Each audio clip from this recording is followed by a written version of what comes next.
എനിക്കൊരു സുഖമില്ലാത്ത മോനും 2 പെൺകുട്ടികളായിട്ട് ഞാൻ കഷ്ടപ്പെട്ട് ജീവിക്കുക. ഞാൻ എങ്ങനെയെങ്കിലും ഇവിടുന്ന് ജീവിച്ചോട്ടെ. നമ്മൾ രാത്രി ഉറക്കല്ല ഒഴിഞ്ഞിട്ട് ജീവിക്കണമെങ്കിൽ അത്രയും കഷ്ടപ്പാടുണ്ടല്ലേ. ആരും ഇടങ്ങാറാക്കാണ്ട് കഷ്ടപ്പെട്ട് ഞങ്ങൾ ജീവിക്കുന്നവരെ ഇടങ്ങാറാക്കാണ്ട് നിൽക്കണം, അത്രേ പറയാനുള്ളൂ. നമ്മൾ ജീവിച്ചോട്ടെ, എങ്ങനെയെങ്കിലും ജീവിച്ചോട്ടെ. 20 വയസ്സുള്ള ഒരു മോനാ, കണ്ണിന് കാഴ്ചയില്ല, ബുദ്ധിയില്ല. എന്നിട്ട് മോനെ പഠിച്ച് സ്കൂളിൽ പോയിട്ട് ഉണ്ടാക്കുന്നതാ. ഒരു മോള് +1 പഠിക്കുന്നത്. 4 ദിവസമായി ഒരു സ്കൂൾ വരെ ഇങ്ങനെ ഇടങ്ങാറാക്കുന്നതിന്റെ പേരിൽ എനിക്ക് മക്കള് കരഞ്ഞിട്ട് ഭയങ്കര പ്രശ്നം ഇങ്ങനെ ഓരോന്ന് വരുന്നത് കൊണ്ട് പേടിച്ചിട്ട് ഒരു സ്കൂൾ വരെ പോവാണ്ട് എൻ്റെ കൂടെ ഒപ്പം തന്നെ ഉണ്ട്.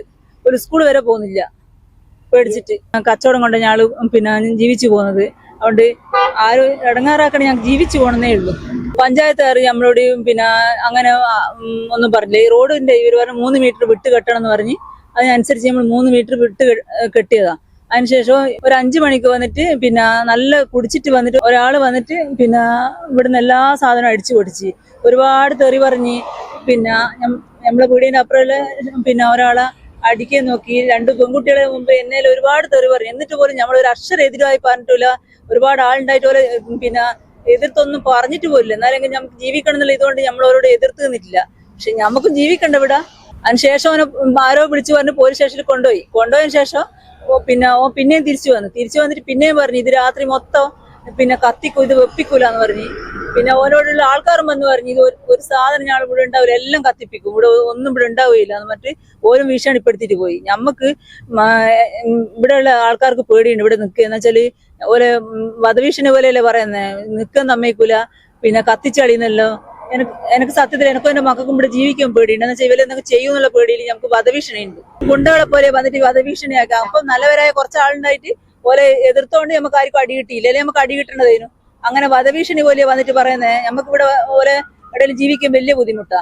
സാമൂഹിക വിരുദ്ധരായി കാണുന്ന ഒരു വ്യക്തിയാണെന്ന് തോന്നുന്നു. എല്ലാത്തവരും ഇത്ര പാവം ചെയ്യും തോന്നുന്നില്ല. കാരണം 5 കുടുംബങ്ങൾ, അതിനോട് അനുബന്ധമായിട്ടുള്ള ഒട്ടനവധി രോഗികളായ കുടുംബങ്ങളും ജീവിക്കുന്ന ഈ 5 തട്ടുകളെ കൊണ്ടാണ്. ഇന്നലെ നാഷണൽ ഹൈവേന്റെ ആൾക്കാർ വന്നു, അവരുമായി സഹകരിച്ചുകൊണ്ട് തന്നെ പിന്നോട്ടേക്ക് കെട്ടുകയും ചെയ്തു.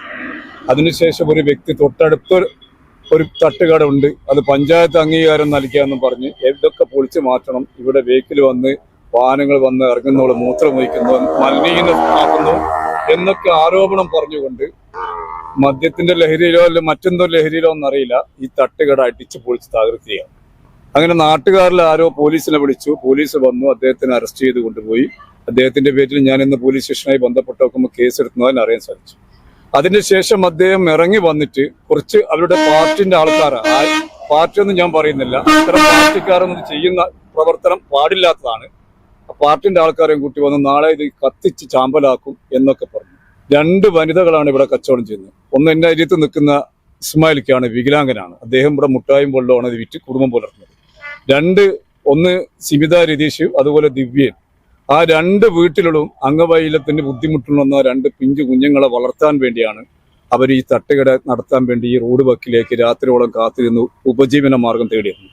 അവരോട് മാനുഷികമായ ഒരു പരിഹരണ പോലും നൽകാതെ അവരെ വ്യക്തിപരമായി ഛേദോപനം ചെയ്യുന്ന രീതിയിൽ അവരെ നിരന്തരമായി ശല്യപ്പെടുത്തുക, പൊളിച്ചു മാറ്റണമെന്ന് പറയുക, പൊളിച്ചു മാറ്റിയിട്ടില്ലെങ്കിൽ ഞങ്ങൾ പൊളിച്ചു മാറ്റും എന്നൊക്കെ പറഞ്ഞുകൊണ്ട് ജീവന് തന്നെ ഭീഷണിയായി നിൽക്കുന്ന ഒരു സാഹചര്യത്തിലാണ് ഇവർ ഇന്നലെ വൈകുന്നേരം പോയിട്ട് 5 ആളും കൂടി ചോമ്പാൽ SIക്ക് പരാതി നൽകിയിട്ടുണ്ട്. ഇവർക്കൊന്നും വേറെ സ്ഥലത്ത് പോയിട്ട് ഒരു കച്ചവടം ചെയ്യാൻ പറ്റുന്നൊരു സാഹചര്യമില്ല. 3-4 വർഷം നാഷണൽ ഹൈവേന്റെ പണിയായതുകൊണ്ട് ജോലി ഇല്ലാതെ പട്ടിണി പരിഭവമായി കഴിഞ്ഞവരാണ്.